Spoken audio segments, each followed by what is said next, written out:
Oke, Bapak. Saya buka dulu. Bismillahirrahmanirrahim. Assalamualaikum warahmatullahi wabarakatuh. Waalaikumsalam warahmatullahi wabarakatuh. Alhamdulillahirrahmanirrahim. Senang sekali bisa ketemu dengan kalian yang ada di rumah ya. Semoga yang di rumah segera bisa bergabung kembali dengan teman-temannya yang ada di asrama ya. Kemarin Bapak main ke asrama ke lantai 5 dan harus naik tangga dari lantai bawah sampai ke lantai 5. Jadi lumayan ya ternyata. Tapi ternyata tidak separah itu. Tangganya lumayan enak. Tidak seperti tangga-tangga di gedung yang pernah Bapak naiki, tangga-tangga lain yang pernah Bapak naiki. Ternyata tangganya tidak begitu curam, jadi masih rada enak kalau naik. Meskipun dari lantai 1 sampai lantai 5 ya tetap capek. Tapi nggak bikin ngos-ngosan tetap, tetapi nggak bikin pegel badan gitu. Oke, hari ini kita akan lanjutkan materi kita mengenai dinamika partikel, di mana di kelas 10 IPA 1, 10 IPA 2, dan 10 IPA 3, terakhir Bapak bahas atau yang kita bahas adalah tentang tegangan tali pada sistem yang bergerak. Di sini ada katrol yang kalau kita anggap katrolnya licin atau tidak bermassa, maka katrolnya tidak berputar atau talinya numpang lewat. Maka T1 sama dengan T2. Kemudian untuk mencari besar percepatannya, maka kita tinjau masing-masing benda, kemudian masukkan ke syaratnya, yaitu bahwa tegangan tali pada katrol 1 atau katrol yang A itu sama dengan tegangan tali pada benda A sama dengan tegangan tali pada benda B. Masukkan dapat persamaan yang untuk mencari percepatan. Kemudian kalau mau mencari tegangan talinya, masukin aja nilai percepatan ini ke dalam persamaan 1 atau ke persamaan 2. Nah, di sini ada step by step-nya atau langkah-langkahnya untuk menyelesaikan soal mengenai dinamika partikel, yaitu menggambar dulu situasi atau kondisi soalnya, kemudian gambarkan diagram gayanya, baru nanti masukkan ke hukum-hukum Newton. Ada yang kalian sudah kenal, yaitu ada 3, hukum 1 Newton, hukum 2 Newton, dan hukum 3 Newton. Contoh soalnya juga sudah sini ya. Kemudian ada latihan soal nomor 31 halaman 172. Di sini ada yang sudah bisa menyelesaikan nomor 31 halaman 172?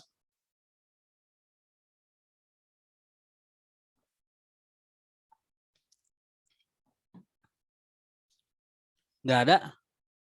Nah, kalau nggak ada, nanti Bapak kasih caranya dulu. Caranya aja kali ya. Sebentar. Sebentar Bapak di ini dulu karena ada masalah.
Sebentar.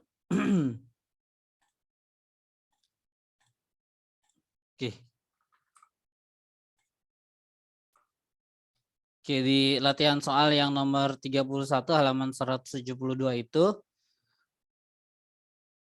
kalian harus tinjau satu persatu bendanya. Di situ ada 3 buah benda, ada M1, kemudian ada M2, dan ada M3 yang ada di bawah ya. Nah, di sini harus kita tinjau satu persatu.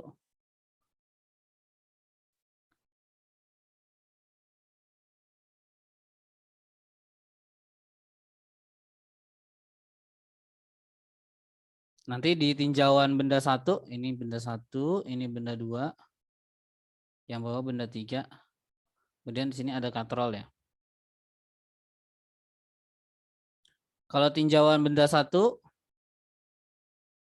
nanti dapat sigma F sama dengan M dikali dengan A. Nah, karena bendanya bergeraknya ke arah sumbu yang mendatar atau sumbu X gitu ya, maka gaya sigma F-nya yang berlaku adalah sigma Fx. Nah, di sini tuh sigma Fx. Sedangkan tinjauan benda 2 sama, yaitu sigma Fx sama dengan M dikali dengan A. M2 dikali dengan A, M1 kali A. Nanti di sini dapat persamaan 1. Kemudian dapat persamaan 2. Kemudian tinjau benda 3. Benda 3. Nah, kalau di benda 3 karena dia digantung secara vertikal, maka sigma F-nya yang berlaku adalah sigma Fy. M3 dikali dengan A3. Ini A1, ini A2. Nah, setelah ini masukin ke syarat bahwa, nah ada persyaratan bahwa A3 sama dengan A1 ditambah dengan A2 dibagi dengan 2. Nah, ini didapatkan dari keuntungan mekanis katrol bahwa setiap percepatan yang digantungkan dari masing-masing bendanya itu sama dengan, untuk yang digantungkan ya, sama dengan A1 ditambah dengan A2 dibagi dengan 2. Nanti dari persamaan tersebut didapatkan bahwa A1-nya adalah 180/17, kemudian A2-nya adalah 60/17 kalau nggak salah. Sebentar saya cek dulu pilihan jawabannya. Pokoknya jawabannya itu, pilihan jawaban yang benar adalah A. A itu kalau nggak salah 60/17 ya A1-nya. Ini kebalik nih antara A1 sama A2.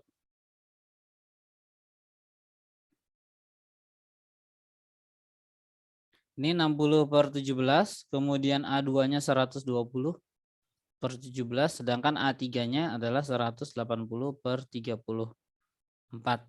Ini jawabannya, pilihan jawaban A. Nanti caranya Bapak detailnya Bapak upload di GCR aja dalam bentuk PDF ya, untuk yang latihan soal nomor 31 halaman 172. Karena kita mau masuk ke gaya berikutnya yang mungkin muncul ketika kita menganalisis tentang dinamika partikel atau tentang menganalisis mengenai di diagram gaya yang mungkin muncul pada saat kita menganalisis soal dinamika partikel. Karena teman-teman yang ada di asrama udah mulai masuk ke sini. Yaitu gaya gesek. Di mana gaya gesek adalah gaya yang muncul karena interaksi dari dua benda yang saling bersentuhan atau benda dengan bidang datar atau bidang miring, bidang yang saling bersentuhan. Jadi gaya gesek syaratnya adalah dua benda atau benda dengan bidang, dengan lantai atau dengan bidang yang lain gitu ya, dan mereka saling bersentuhan. Gitu ya. Dari kata-kata saling bersentuhan, maka kita lihat, kalau kita masih ingat, maka kalau misalkan saya punya sebuah balok di atas lantai gitu ya, baloknya ini punya gaya berat, maka selain ada gaya berat, dia pasti ada gaya normal, di mana baloknya bersentuhan dengan lantai. Ataupun kalau misalkan balok di atas balok, maka balok 1 itu akan dapat gaya normal oleh balok 2, dan balok 2 itu akan dapat gaya normal oleh lantai. Nah, bisa kita lihat di sini bahwa balok 1 ada saling bersentuhan dengan benda 2 dapat gaya normal. Balok 2 bersentuhan dengan lantai dapat gaya normal. Berarti nanti gaya gesek itu ada hubungannya erat dengan gaya normal nih. Berhubungan erat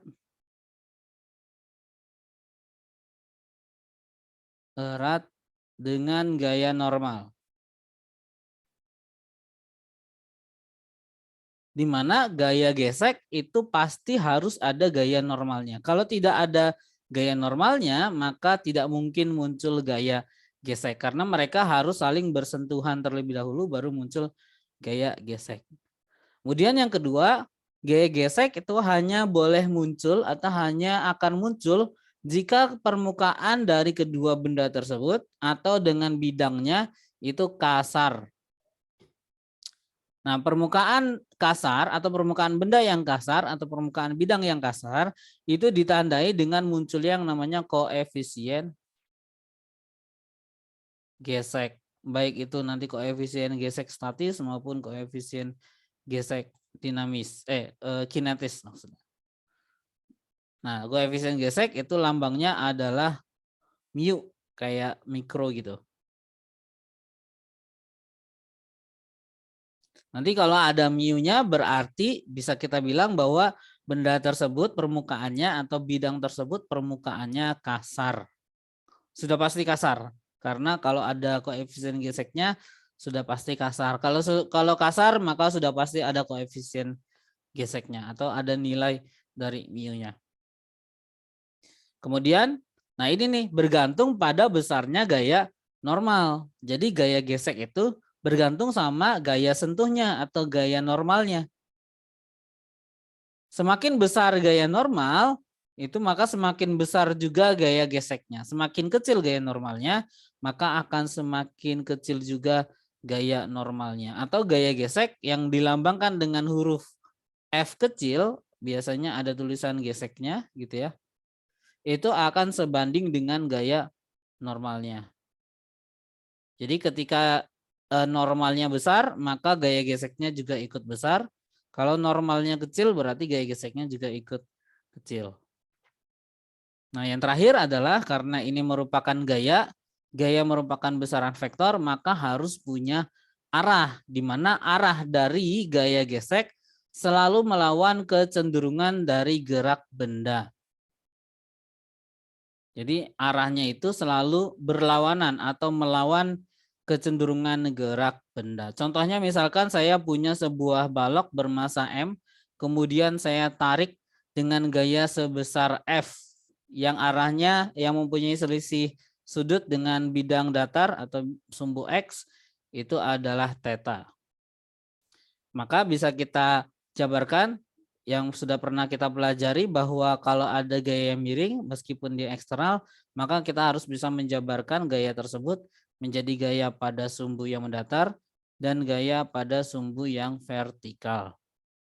Ini berarti Fx, yang ini berarti Fy. Nah, kita bisa lihat di sini, kalau misalkan dia ditariknya ke kanan, maka cenderungnya balok yang bermasa M ini akan bergerak menuju ke arah kanan. Cenderung bergerak ke kanan. Kenapa? Karena gayanya menuju ke kanan atau benda ini ditarik ke kanan. Sehingga kalau misalkan permukaan dari lantainya ini kasar, berarti pasti muncul yang namanya gaya gesek antara lantai dengan bendanya di permukaan lantai dengan bendanya yang saling bersentuhan ini di sini nih ya. Yang saling bersentuhan ini pasti muncul yang namanya gaya gesek, di mana arah dari gaya geseknya itu berlawanan dengan kecenderungan gerak benda. Kalau pada kasus ini cenderungnya benda itu bergeraknya ke kanan, maka gaya gesek cenderungnya arahnya berlawanan dengan gerak bendanya tadi. Saya ulangi, kalau bendanya ini cenderung bergerak ke kanan, maka gaya gesek akan melawan dari kecenderungan tersebut, yaitu akan berarah atau memiliki arah yang ke kiri. Di mana gaya gesek biasanya digambarkan di antara permukaan dari balok yang menempel dengan lantainya, atau bisa saya gambarkan dia itu segaris dengan lantainya gitu ya. Maka arahnya melawan dari arah kecenderungan gerak bendanya. Nah, ini adalah gaya gesek. Jadi gaya gesek cara menggambarnya seperti itu. Yang pertama kita gambarkan melalui atau berada pada bagian yang menempel ya antara benda dengan lantainya. Saya ganti aja warna biru. Jangan, saya ganti warna merah. Yang ininya saya ganti warna biru. Lantainya kasar. Kayaknya tetap warna merah. Jadi gambarnya itu berada di antara atau di bagian di mana benda ini bersentuhan dengan lantainya, yaitu berada di sini. Kemudian arahnya itu melawan dari arah kecenderungan arah gerak dari bendanya. Kalau bendanya cenderung bergerak ke kanan, maka gaya geseknya akan bergerak atau akan mempunyai arah yang ke kiri.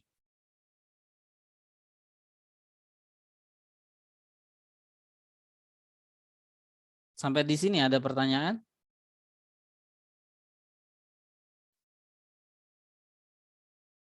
Insya Allah tidak, Pak. Oke, kalau tidak ada kita coba lanjutkan ya. Nah, gaya gesek ini seperti yang sudah kita pelajari pada gaya-gaya yang lainnya. Contohnya tadi, contohnya kita pernah pelajari di gaya normal dan gaya tegangan tali. Itu ada sistem ketika bendanya masih diam, ketika bendanya diam, dan sistem ketika bendanya itu bergerak. Maka gaya gesek juga sama.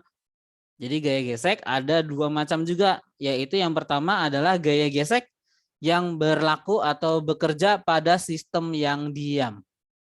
Di mana ketika sistemnya diam, maka disebutnya adalah gaya gesek statik. Gaya gesek statik atau gaya gesek statis sama aja. Statis atau statik sama aja. Di mana gaya gesek statis ini akan bekerja atau hanya berlaku ketika bendanya dalam posisi diam atau nilai percepatannya sama dengan 0. Contohnya misalkan saya punya benda atau balok ini bermasa M. Saya tarik dengan gaya sebesar F arahnya ke kanan. Nah, jika benda ini diam, ternyata ketika saya tarik bendanya masih tetap diam. Nah, kalau bendanya diam, berarti kan berlaku hukum 1 Newton tuh. Hukum 1 Newton. Maka sigma F sama dengan 0 gitu ya. Karena dia bergeraknya, kecenderungan geraknya ke arah yang sumbu X, maka sigma Fx. Nah, kita bisa lihat di sini ketika saya berikan gaya berupa F ke kanan arahnya, maka supaya dia tetap diam, harus ada gaya yang melawan dari gaya yang saya berikan tadi. Nah, di mana gaya yang diberikan, gaya yang melawan dari gaya F yang saya berikan adalah gaya gesek di sini.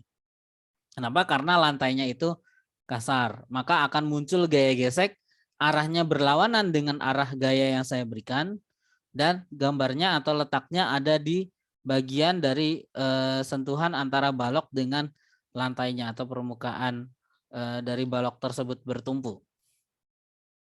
Mana untuk gaya gesek statis itu dilambangkan dengan huruf F kecil karena gaya gesek semuanya dilambangkan dengan huruf F kecil ya. Kemudian karena dia statis biasanya di sini ada tandanya atau ada huruf lagi yaitu S, menandakan bahwa gaya gesek yang berlaku adalah gaya gesek yang statis. Nah, gaya gesek statis ini ada banyak cara ngitungnya. Jadi jangan keliru mengenai gaya gesek. Karena untuk menghitung gaya gesek maksudnya. Karena banyak banget cara ngitungnya. Ada 3 sebenarnya cara ngitung dari gaya gesek statis. Kenapa? Karena bergantung dengan kondisi dari bendanya dan kondisi dari gaya yang kita berikan, yaitu yang sebesar F tadi. Nah, ini juga bergantung dari gaya yang kita berikannya. Atau bisa saya bilang bergantung dengan kecenderungan gerak dari bendanya seperti apa. Nah, ketika atau apabila si bendanya atau gaya yang saya berikan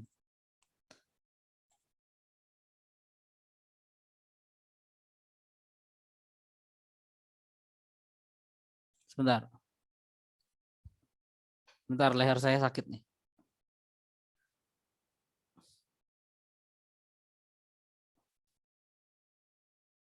Oke, saya ulangi. Oke, jadi gaya gesek statis ini saya tadi sebutkan cara ngitungnya ada 3 ya. Tapi sebenarnya itu bisa kita ringkas jadi 2 saja. Yang pertama adalah ketika bendanya masih dalam kondisi diam dan ketika bendanya ada pada kondisi tepat akan bergerak.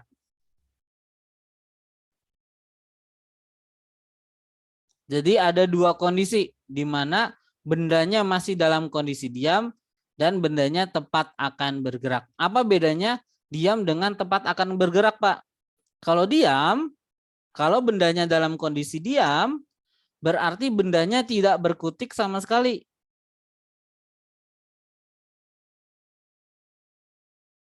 Nah, sedangkan kalau bendanya tepat akan bergerak, berarti dia itu sedikit lagi atau sesaat lagi akan bergerak, tetapi masih dalam kondisi yang diam. Nah, kalau saya misalkan gitu ya, atau kalau saya analogikan kayak waktu pertama kali Kapten Amerika mencoba mengangkat Mjolnir palunya dari Thor gitu ya.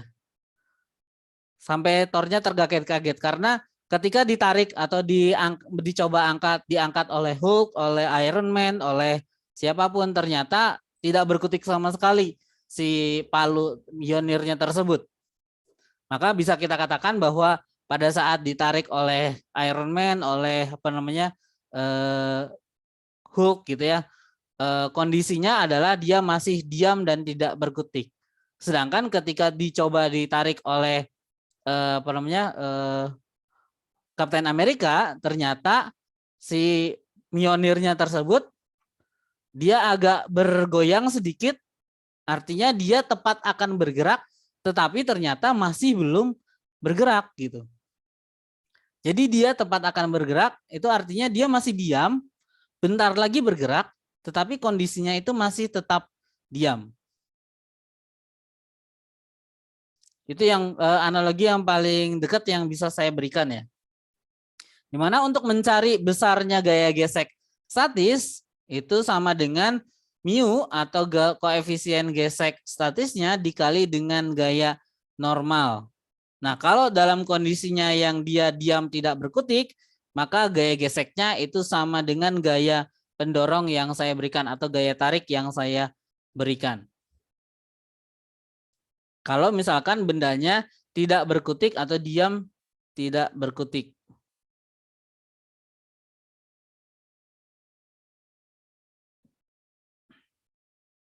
Nah, bedanya kalau dia tepat akan bergerak, maka gaya gesek statis yang bekerja adalah gaya gesek statis yang maksimum. Yang bisa kita cari dengan menggunakan persamaan koefisien gesek statisnya atau μs dikali dengan gaya normalnya. Di sini saya kasih keterangan Fs adalah gaya gesek statis. Kemudian μs adalah koefisien gesek statis. Tidak ada satuannya, kalau yang ini satuannya Newton, kalau koefisien nggak ada satuannya. Kemudian N adalah gaya normalnya.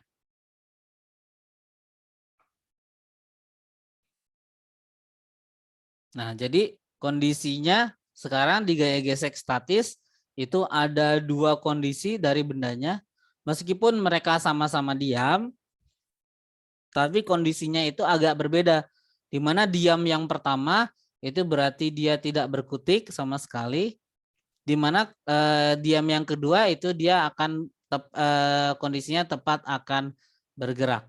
Atau kalau kita menggunakan persamaan gitu ya, atau perbandingan, kita bandingkan antara gaya F yang saya berikan dengan gaya gesek statis maksimumnya, maka ketika bendanya diam tidak berkutik, maka gaya gesek statis maksimumnya itu jauh lebih besar atau masih lebih besar daripada gaya eksternal yang saya berikan. Sedangkan ketika dia itu tepat akan bergerak, maka gaya gesek statis maksimum itu sama dengan nilainya sama dengan gaya eksternal yang saya berikan. Kalau menggunakan definisi secara matematis. Tapi kalau definisi secara fisik, maka kalau misalkan dia statis, diam, tidak berkutik, maka gaya gesek statisnya sama dengan gaya pendorong. Tapi kalau dia tepat akan bergerak, maka gaya gesek statis maksimumnya sama dengan ini. US dikali dengan gaya normal. Ada pertanyaan sampai sini? Belum ya? Nah, karena ada statis, maka ada yang kinetis. Atau saya jenis dari gaya gesek yang berikutnya adalah gaya gesek kinetis. Oh ya, ini berlawanan kecenderungan arah gerak. Tadi sudah dinyatakan ya arahnya kemana.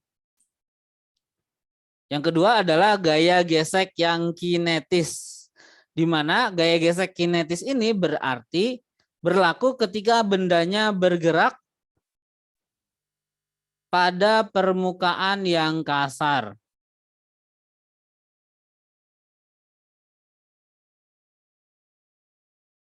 Jadi ketika benda bergerak pada permukaan yang kasar, maka berlaku gaya geseknya adalah gaya gesek kinetis.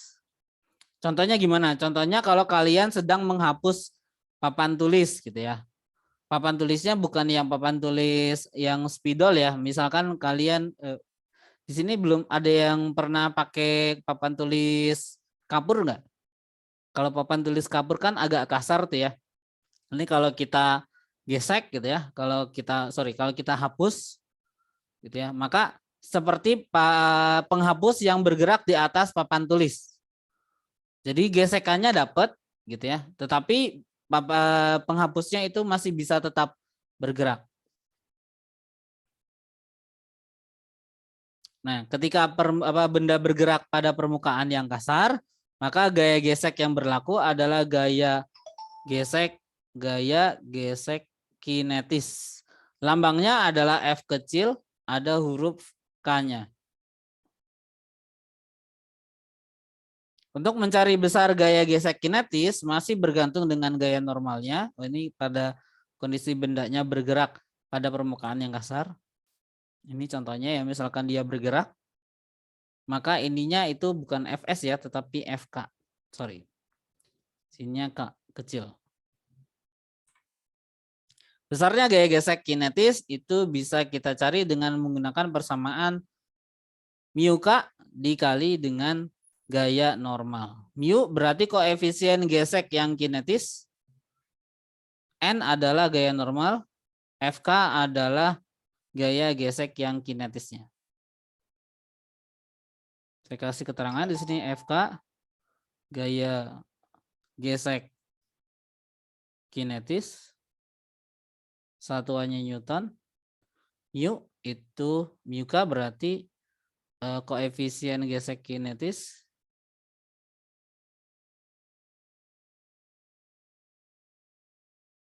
Tidak ada satuannya. Dan N adalah gaya normal. Jadi kita sudah pahami atau sudah kenal gaya gesek itu ada dua macam. Yang pertama ketika bendanya dalam kondisi yang diam atau ketika bendanya bergerak pada permukaan yang kasar.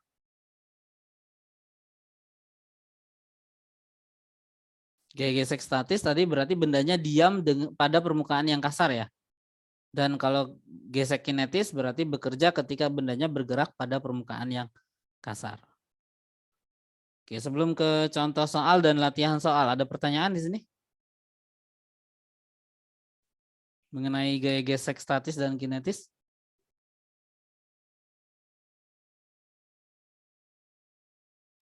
Insya Allah cukup, Pak. Oke, kalau tidak ada kita coba ke contoh soalnya. Sebuah gaya F 100 Newton bekerja pada sebuah benda dengan membentuk sudut 53 derajat. F-nya itu 100 Newton.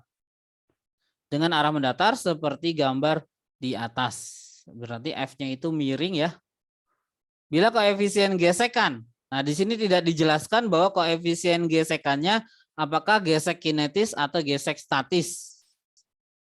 Dan massa bendanya 5 kg.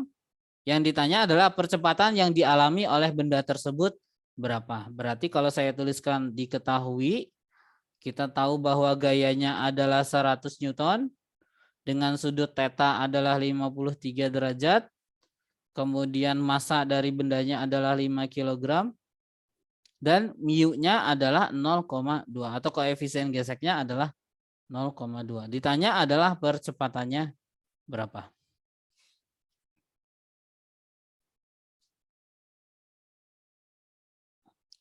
Oke, kalau ditanyanya percepatan, maka otomatis benda tersebut itu kondisinya sedang bergerak dengan atau akan bergerak dengan pada permukaan yang kasar di sini.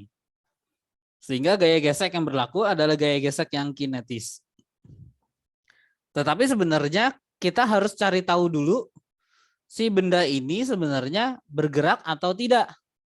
Dengan cara mencari besar gaya gesek statis yang maksimumnya terlebih dahulu. Baru kita bisa tentukan apakah dia bergerak ataukah dia diam. Nah, ketika dia bergerak, maka kita bisa nyari nilai percepatannya berapa dengan menggunakan hukum 2 Newton. Nah, ketika dia diam berarti percepatannya sama dengan 0. Berarti untuk menghitung percepatannya kita tentukan dulu apakah dia bergerak atau dia diam. Kalau diam berarti langsung nilai percepatannya sama dengan 0. Kalau bergerak berarti untuk mencari percepatannya kita masukkan ke hukum 2 Newton. Nah, masalahnya setelah kita nyari gaya gesek maksimum terus diapain? Nah, kita bandingkan gaya yang bekerja pada bendanya apakah lebih besar daripada gaya gesek statis maksimumnya. Nah, apakah gaya eksternal yang saya berikannya tadi itu lebih kecil dibandingkan dengan gaya gesek statis maksimum. Nah, kalau misalkan gaya F-nya eksternalnya yang saya berikan itu lebih besar daripada gaya gesek statis maksimum, maka dia akan pasti bergerak. Kalau bergerak berarti yang berlaku sekarang adalah gaya gesek kinetis. Nah, jika gaya yang saya berikan itu lebih kecil daripada gaya gesek statis maksimum, maka bendanya dalam kondisi yang diam. Nah, maka kita harus cari tahu dulu apakah bendanya gaya yang saya berikan itu lebih besar atau lebih kecil daripada gaya gesek statis maksimumnya. Seperti biasa sebelum kita gambar dulu gaya-gaya yang bekerja pada benda tersebut. Ini terlalu dekat ke atas, saya turunin lagi ke bawah.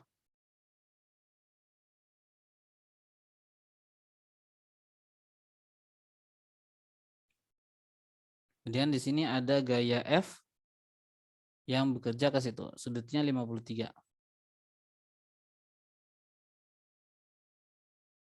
Nah, di sini berarti kita harus gambarkan gaya-gaya yang bekerja selain gaya F tadi. Sini ada F, karena F-nya punya sudut berarti kita harus bisa menggambarkan proyeksinya. Sini FY dan di sini FX. Kemudian massa bendanya ada. Kemudian dia punya gaya berat. Dan dia pasti punya gaya normal. Bidangnya kasar berarti dia akan mempunyai gaya gesek atau akan timbul gaya gesek. Gaya geseknya itu melawan dari kecenderungan gerak dari bendanya. Kalau bisa kita lihat bendanya itu cenderung bergerak ke kanan nih. Cenderung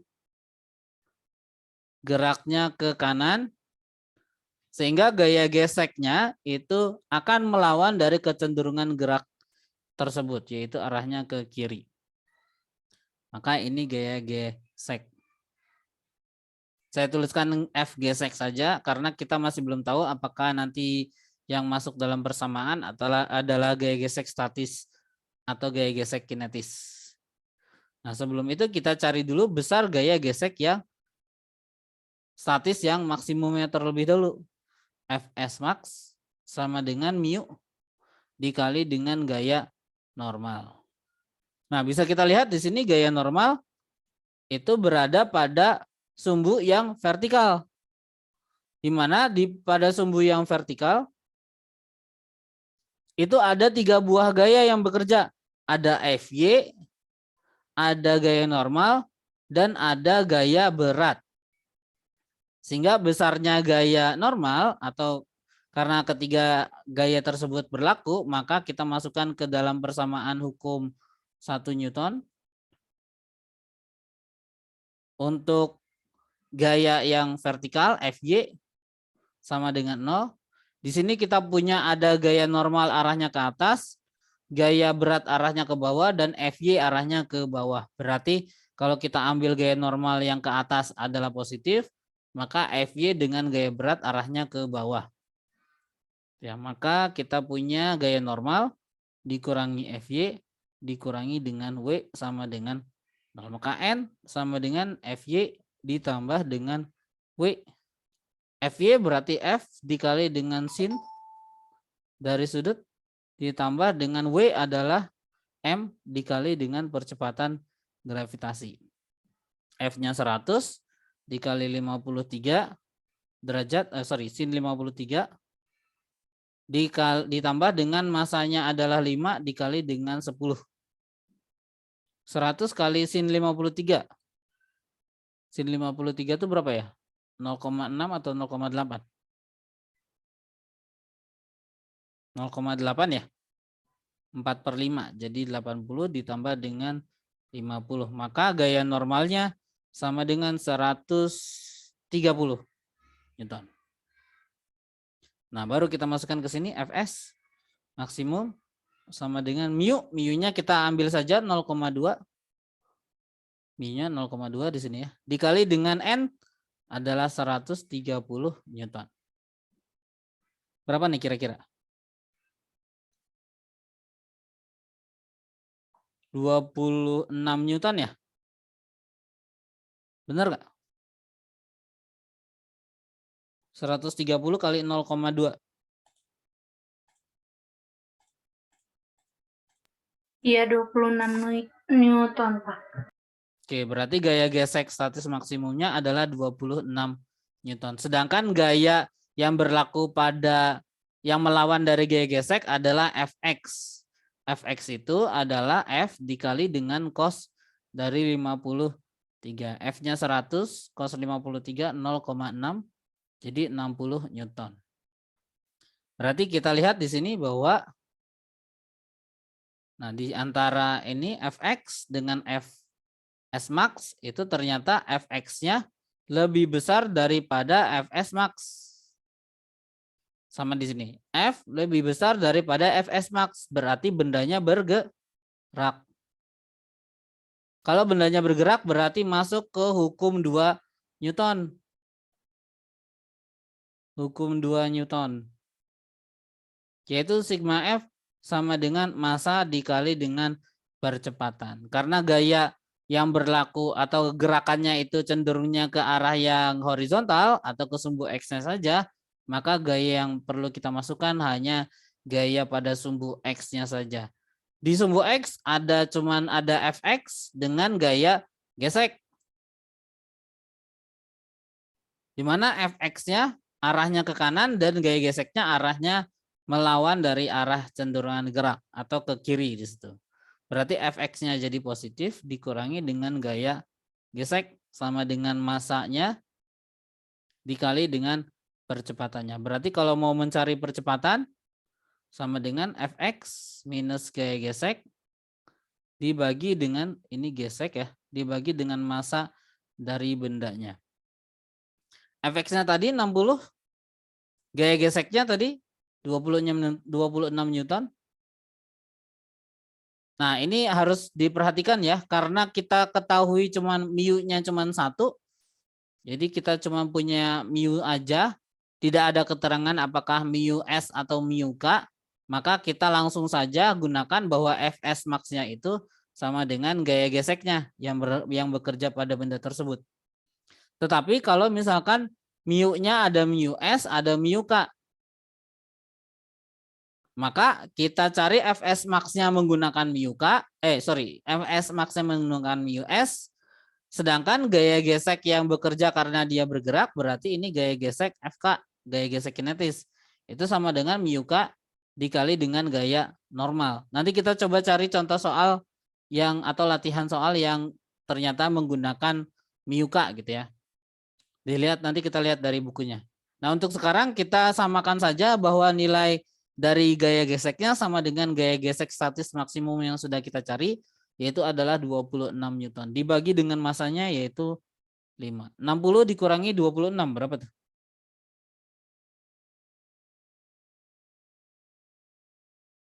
34 ya? 34 dibagi 5. Berapa tuh? 34 bagi 5 tuh 6,8 meter per sekon kuadrat. Ada nggak tuh pilihan jawabannya? Sorry. Ini soalnya bukan dari buku ya. Jadi ada. Ternyata nggak ada nomor 18.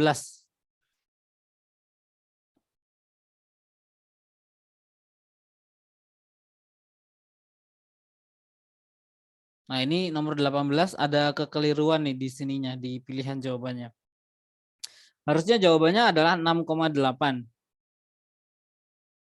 Karena di situ ada gaya F yang arahnya ke bawah, berarti gaya normalnya itu dipengaruhi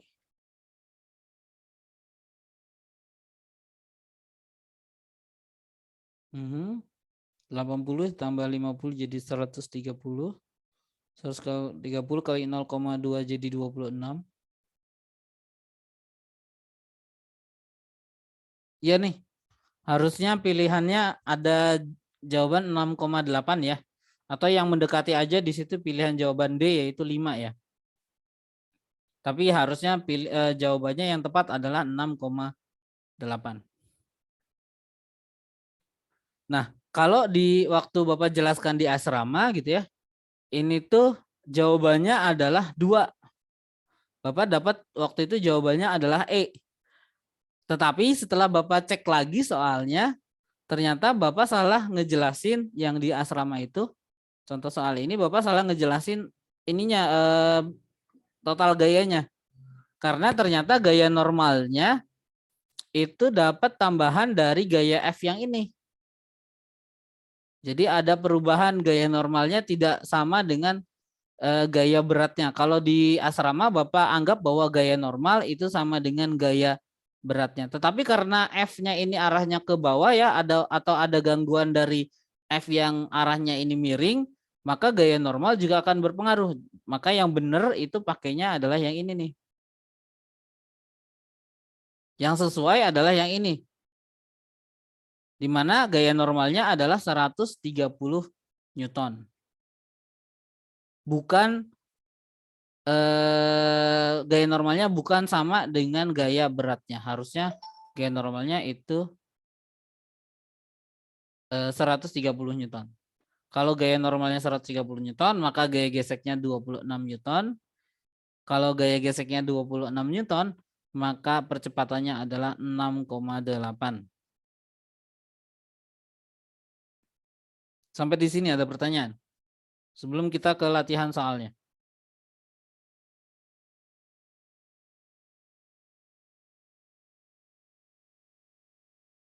Insya Allah cukup, Pak. Oke, kalau gitu kita coba latihan soalnya nomor 29. Halaman 170 ke 171 ya. Nyambung itu soalnya.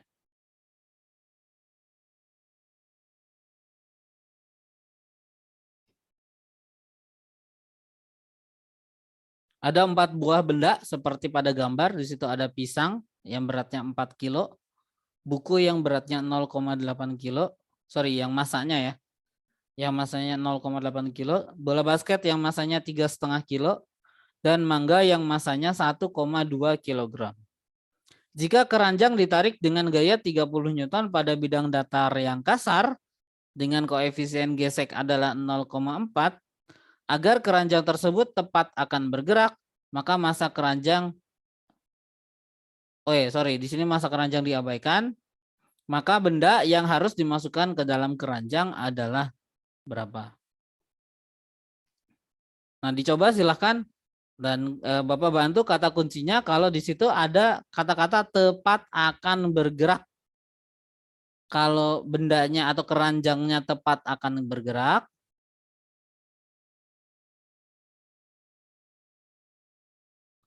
berarti gaya yang diberikannya atau F yang 30 Newtonnya tadi harus sama dengan gaya geseknya. Maka baru bendanya akan tepat akan bergerak.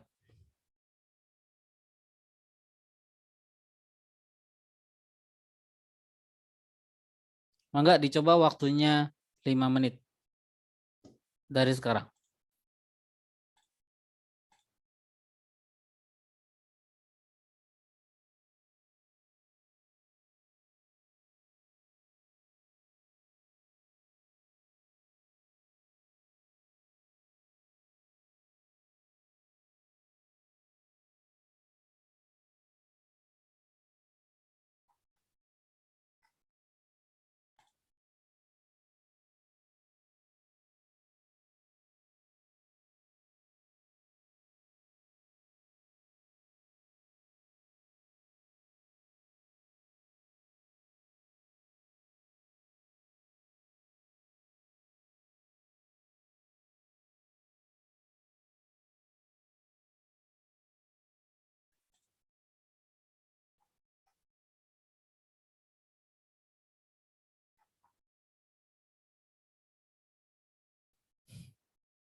Nah, di situ gaya geseknya karena tidak dijelaskan apakah dia mu-nya itu atau koefisien geseknya statis atau kinetis.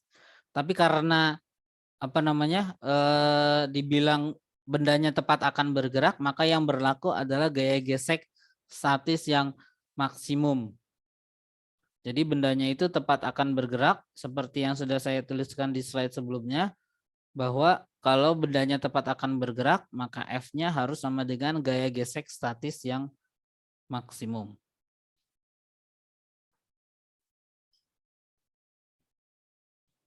Maka harus kita cari dulu besar gaya normalnya. Caranya kita gambar dulu keranjangnya. Ya, kemudian kita punya gaya berat dan gaya normal. Kita cari gaya pada sumbu Y sama dengan 0.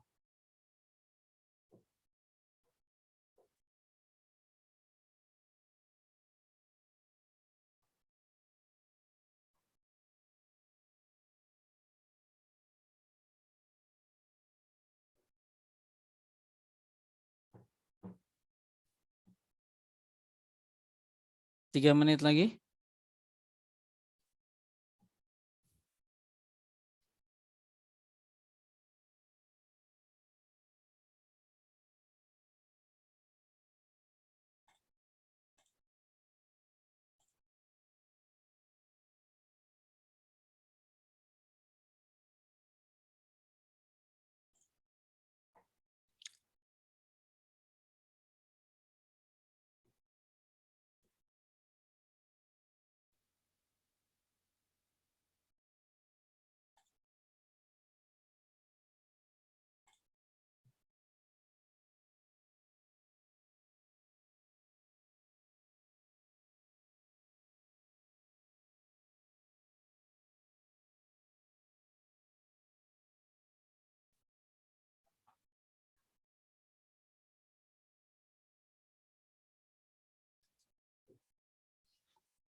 2 menit lagi.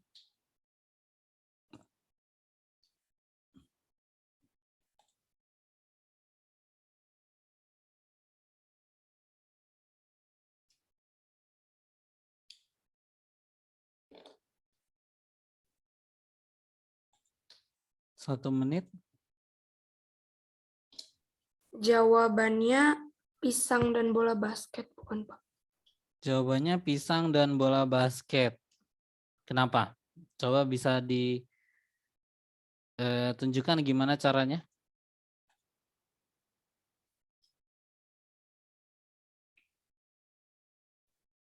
Ini nunjukin cara gimana Pak maksudnya? Ya sebutin.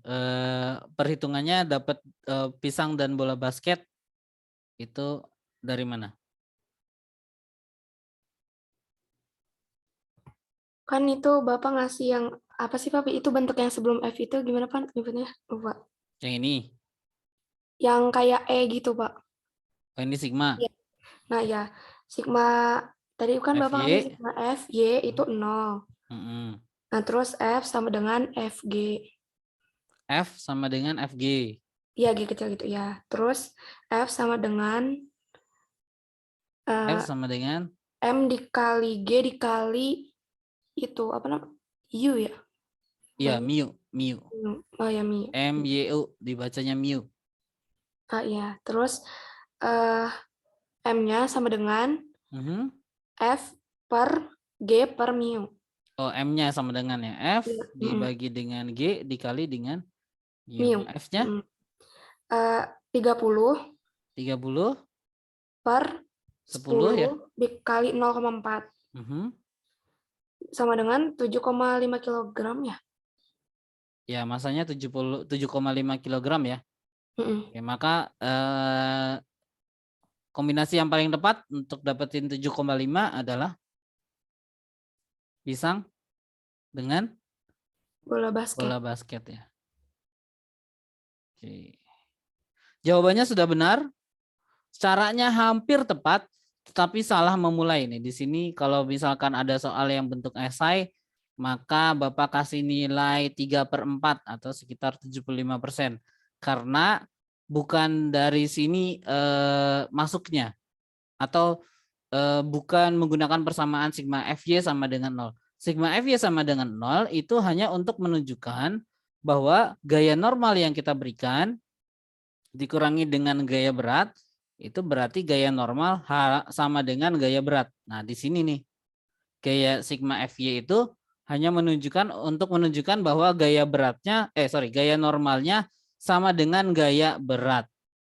Tetapi persamaan yang lebih tepat yang kita gunakan setelah mencari gaya normal sama dengan gaya berat adalah yang ini nih, bahwa F sama dengan Fs max. Jadi F sama dengan F gaya gesek statis yang maksimum, di mana F gaya gesek statis maksimum adalah gaya normal dikali dengan mu statisnya atau dikali dengan mu boleh. Nah, pada rumus di situ kan bahwa gaya normal dari sigma FY tadi kan diketahui bahwa gaya normalnya sama dengan gaya berat W dikali dengan mu. Gaya berat, gaya normal saya ganti jadi gaya berat, mu-nya masih tetap. Nah, baru deh masukin ke persamaan yang ini nih. Nah, yang kurang tuh cuman bagian ininya aja.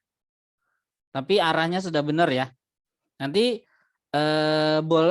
kalau misalkan ada soal yang esai ini saya kasih 75% karena jawabannya sudah benar dan perhitungannya sudah benar, tetapi di awalnya itu caranya ada yang sedikit keliru. Nah, mungkin untuk soal ini karena meskipun caranya keliru tapi jawabannya tetap benar ya. Tetapi kalau misalkan soal-soal lain maka belum tentu jawabannya akan sama, yaitu 7,5 kg.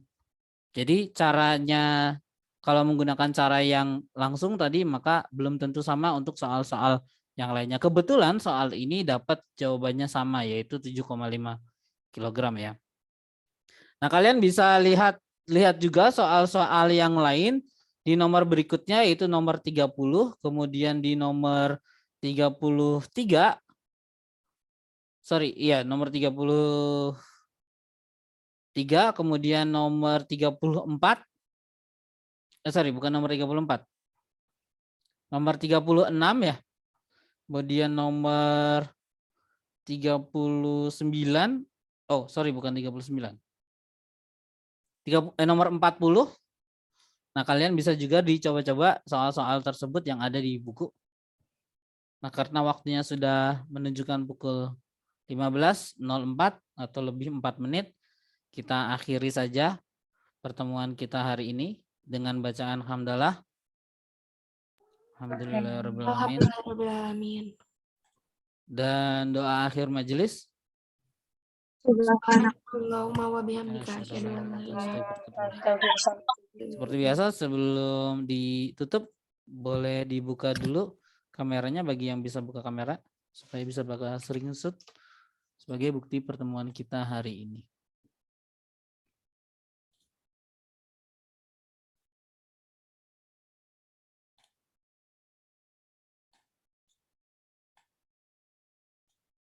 Oke, terima kasih, bisa ditutup kembali kameranya.